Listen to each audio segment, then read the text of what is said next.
Hey, what's up? Today is Majestic Mondays, and today we're going to get into, some ways that us as creatives can manage our money and, some of the very great benefits to doing so.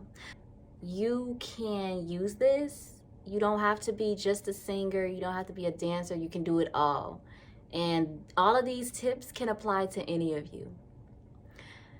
Now, as far as being a freelance artist, I know it is great having the freedom to, be able to share your craft the way you want and whenever you want and how you want with the world. That's one of the great perks. Another perk or another thing that we have to realize as being freelance creatives is it's up to us to balance our finances. So take it seriously when you're first starting out, so that later on you won't have to learn about it and it won't be harder to save or set up savings later on. Now, the first thing I want to start off with as far as managing your finances is you have to separate your business from your personal accounts. And one way that you can do that is by getting a DBA, doing business as, and that will put you under a sole proprietor, or basically, like I told you in the last video on legal tips for creatives, I talked about how getting an LLC.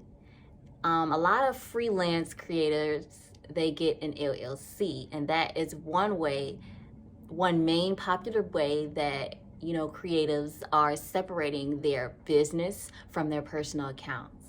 And then another thing that you would need to get is your tax ID number, and you would need to start listing out your day-to-day expenses to see how much like the minimum amount that you would need to survive off of. This is very important because, just knowing that will allow you to know how much you need month to month, even year to year, to live the lifestyle, the minimum lifestyle, to, be able to be okay and still survive while, living out your dream as a creative, sharing your gifts. We will need to save receipts.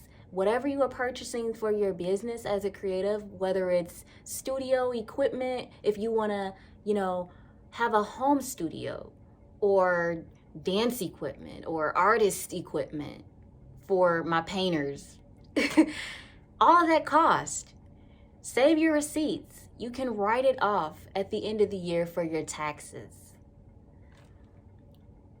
This is one way that we can separate our business from personal accounts. See, the money that you are using to help your creative business grow, that can be in a separate business account away from the money that you're making, whether you're first starting out in your career, and all of us might not end up first getting that dream job that we expect.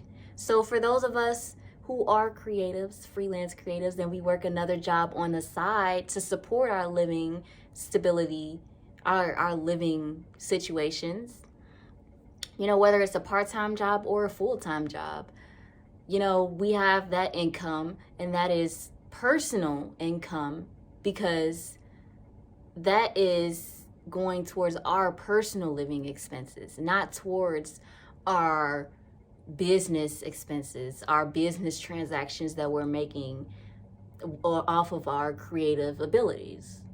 So we would want that to be separate.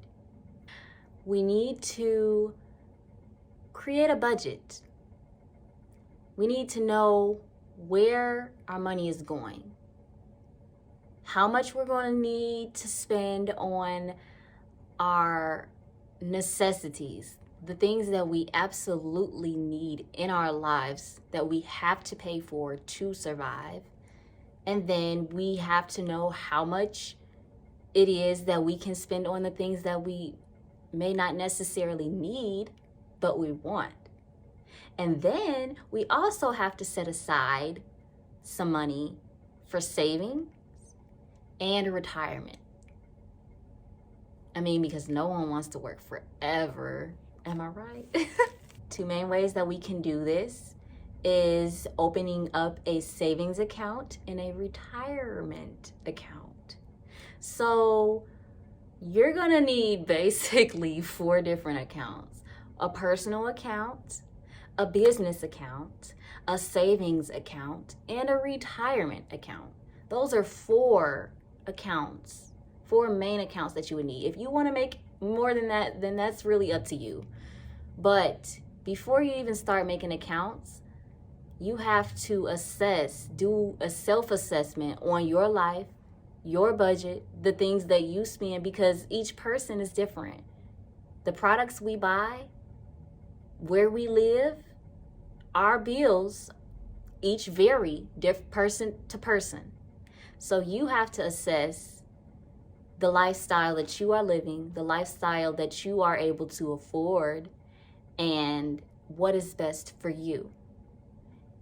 Now, it may take a little bit of time, maybe a few months, but just tracking it every month, how much you're spending, and that will let you know basically roughly around the areas of how much you're putting into each areas of your life and where your money is going and where it should be going to get you onto the right path and help you reach the goals that you're trying to reach, if that makes any sense, in a financial perspective.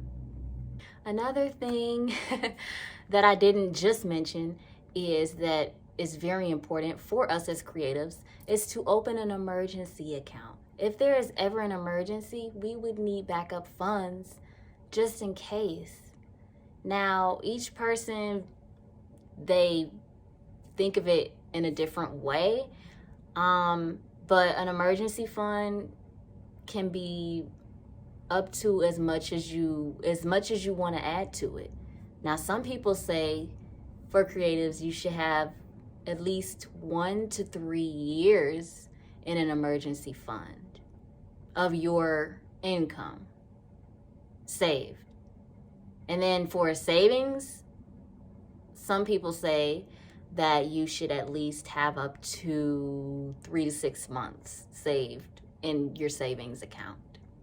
Now, these 2 accounts should be separate. I'm going to share with you a simple way that I recently found out about that can help you divide your money into specific areas of your life, and it will allow you to not only divide that money into specific areas, but still allow you to, spend money in the ways that you want to spend it and have enough for each different section, if that makes any sense. So I found out about the 50, 30, 20% rule. So basically it's where you put half of your check, however much you're bringing in every month, half of that goes towards your necessities, everything that you absolutely need to survive, whether it's your rent, whether it's your car payment, your food, your clothes, whatever.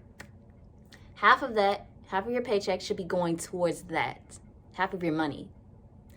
Then 30% can go towards the things you want, but you may not necessarily need. Then you have that 20% that's left over, right? So you can either put that 20% towards just your savings, or you can split up that 20% into 2 10s and use that 10% towards your savings and then the other 10% towards your retirement. It's really all up to you. What do you feel is important for you at this stage in your life. If you feel like you're young, hey, I don't need to have start retirement right now. Do the 20% towards your savings. If you want to start early, no matter how young you are, split that 20% up into 10 and 10. It's all up to you, the way you want to spend your money throughout your life. Back to retirement. As I said before, if you're working at a job, a part-time job or a full-time job to support your living situation while you're going out for gigs or performing gigs on weekends or whatever it is you're doing for your creative business on the side, if your job offers a 401k and their offer is what you're looking for, then take it. If not, then you can always open up a Roth IRA account. And that is also another form of retirement that freelance creatives use. A Roth IRA account is exempt from an employer, separate from your employer. Now, Roth IRA accounts are something you pay into on your taxes. When the time comes, when you are ready to take money out of the account and retire, it will be tax-free. So that's the difference between a regular 401 versus a Roth IRA account. So just think about it. Which one would you prefer? Which one do you think you could save on? Or which one would benefit you the most? And that's the one that you should choose. Have short-term goals and long-term goals and work towards those goals daily, weekly, monthly. It's not going to be easy, but just putting in the work, practicing, and reinforcing what you're trying to do to get you closer to those financial goals will just, help you out in the long run. Towards the end of your career, when you're trying to retire, you will have, if not enough, more than enough to just rest. And lastly, what you should do is open up a separate tax account for my freelance creatives and take 10%, set that aside and put it in that tax account every month, so that at the end of the year, when you have to pay back taxes, you will not be short, or it will never be a point where you won't have enough to pay your taxes. You'll have more than enough to pay back, and all of the stresses of your tax payments will be worry-free. That's enough from me. Again, if you have any questions or any more topics that you want me to share, please leave it in the comments. Please like, share, and subscribe to my channel. And I will see you guys next Monday at 7. Love you guys.